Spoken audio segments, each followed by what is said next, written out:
দেশের ৭ অঞ্চলের উপর দিয়ে ঘন্টায় সর্বোচ্চ ৬০ কিলোমিটার বেগে ঝড়ো হাওয়া বয়ে যেতে পারে।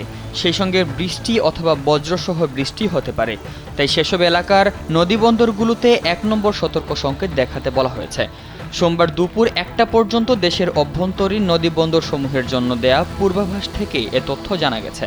আবহাওয়াবিদ মোহাম্মদ বজলুর রশিদ স্বাক্ষরিত পূর্বাভাসে বলা হয়েছে, খুলনা, বরিশাল, পটুয়াখালী, নোয়াখালী, কুমিল্লা, চট্টগ্রাম এবং কক্সবাজার অঞ্চলের উপর দিয়ে দক্ষিণ অথবা দক্ষিণ পূর্ব দিক থেকে ঘন্টায় ৪৫ থেকে ৬০ কিলোমিটার বেগে অস্থায়ীভাবে দমকা অথবা ঝোড়ো হাওয়া বয়ে যেতে পারে। সেই সঙ্গে বৃষ্টি অথবা বজ্রসহ বৃষ্টি হতে পারে। একমাত্র ওয়ালটন এসি দিচ্ছে ১ বছরের রিপ্লেসমেন্ট গ্যারান্টি এবং কম্প্রেসারের ১০ বছরের গ্যারান্টি।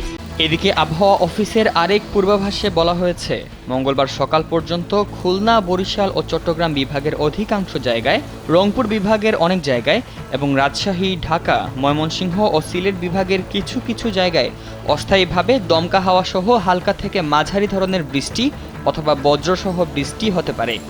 সেই সঙ্গে রংপুর, খুলনা, বরিশাল ও চট্টগ্রাম বিভাগের কোথাও কোথাও মাঝারি ধরনের ভারী থেকে অতি ভারী বর্ষণ হতে পারে। সারা দেশে দিন এবং রাতের তাপমাত্রা সামান্য কমতে পারে।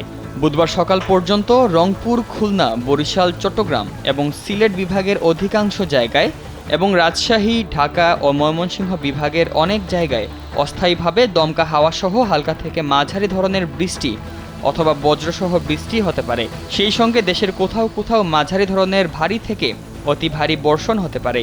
সারা দেশে দিন এবং রাতের তাপমাত্রা সামান্য কমতে পারে।